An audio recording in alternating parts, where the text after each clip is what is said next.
Welcome to Man Does Tech, where I solve the problems you didn't even know you had. You start by confirming prerequisites: account number, registered mobile, and debit card. Open PNB SAB or internet banking portal on a secure browser. Avoid public Wi-Fi.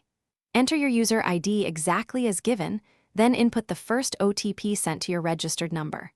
Once logged, immediately set or confirm a strong profile password and security questions, because this prevents unauthorized access. Make sure to note session timeout rules, so you stay logged in only as long as necessary before moving to the next steps. Once done with login and profile checks, go to the Fund Transfer or Payments menu to add beneficiaries.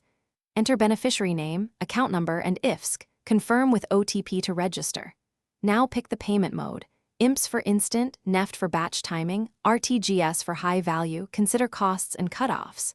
Enter amount and narration, then authorize with your net banking password and second factor OTP or PIN. After transfer, verify the transaction ID and save the e-receipt for your records and future reconciliation.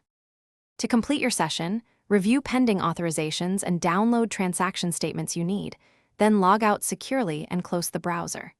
If you require services like checkbook requests, limit changes, or stop payments, use the Service Requests tab and follow the on-screen OTP verification. If something goes wrong, first re-request the OTP and confirm your mobile isn't on DND.